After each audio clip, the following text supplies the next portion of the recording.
Video کو شروع کرنے سے پہلے میں آپ کو بتانا چاہوں گا کہ یہ video black screen audio format میں ہونے والا ہے، تو آپ اپنا فون سائیڈ میں رکھ کر اس ویڈیو میں دی گئی ساری جانکاریوں کو سن کر سمجھ سکتے ہیں۔ اعوذ باللہ من الشیطان الرجیم، بسم اللہ الرحمن الرحیم۔ السلام علیکم ورحمۃ اللہ وبرکاتہ۔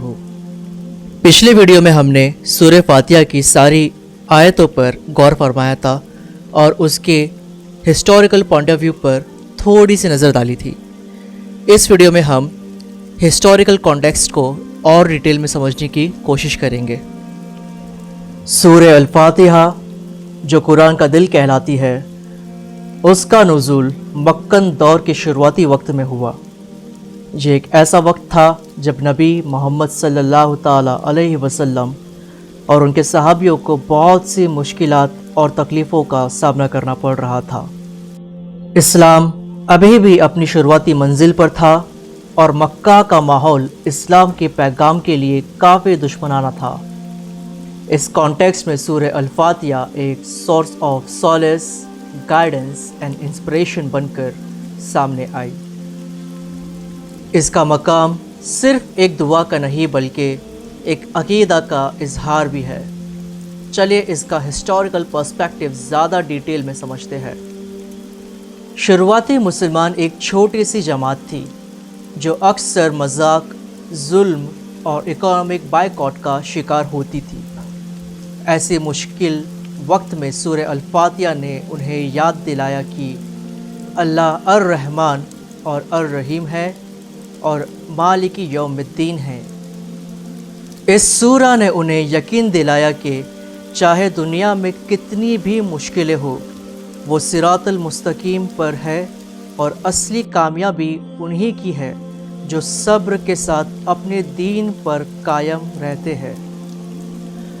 آیت ایاک نعبد و ایاک نستعین نے انہیں یہ سیکھ دی کہ مدد صرف اللہ سے مانگنی چاہیے اور ہر حالات میں صرف اسی پر بھروسہ کرنا چاہیے۔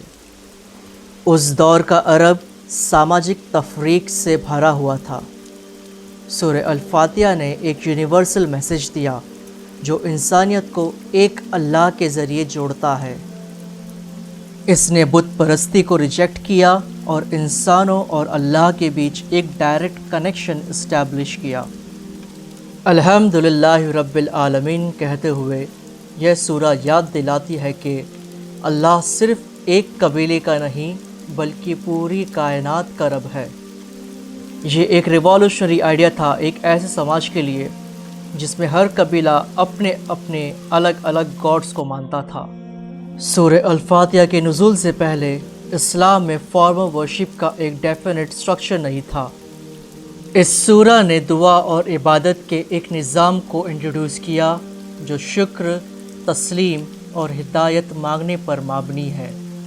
یہ اس مکن پیریڈ کے لیے خاص طور پر سگنیفیکنٹ تھا کیونکہ ان دنوں نماز ایک ریزسٹنس اور اللہ کی بندگی کا اظہار تھی جو سوسائٹی کے نارمز کے اگینسٹ جا رہی تھی۔ سورہ الفاتحہ ہر رکعت میں پڑھی جانے والی سورہ ہے، اس لیے یہ عبادت کا ایک سینٹرل حصہ بن گئی۔ صراط الذین انعمت علیہم کا ذکر شروعاتی مسلمانوں کو پہلے کے پیغمبروں اور ان کے فالوورز کی کہانی یاد دلاتا تھا۔ یہ ایک تسلی تھی کہ ان کا سفر انوکھا نہیں ہے، پہلے بھی حق کے راستے پر چلنے والوں نے ایسی ہی مشکلیں جھیلی ہیں۔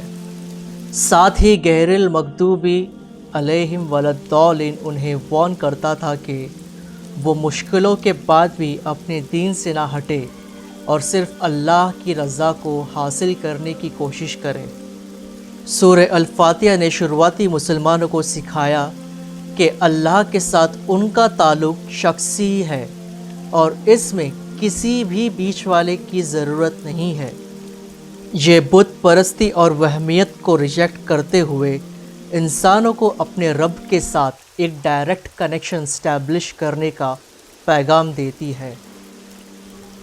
یہ انہیں ایمپاور کرتی ہے، انہیں یہ احساس دلاتی ہے کہ اللہ ہر وقت ان کا ساتھ دینے کے لیے ہے، چاہے حالات کتنے بھی مشکل کیوں نہ ہو۔ سورہ الفاتحہ کا نزول ایک ایسے وقت پر ہوا جب شروعاتی مسلمانوں کو ایک اسٹرانگ اسپریچول اور مورل سپورٹ کی بہت زیادہ ضرورت تھی۔ یہ سورہ ان کے فیئرز کو ایڈریس کرتی تھی، ان کا حوصلہ مضبوط کرتی تھی اور انہیں ان کے مقصد کا احساس دلاتی تھی۔ یہ سورہ آج بھی ٹائم لیس ہے۔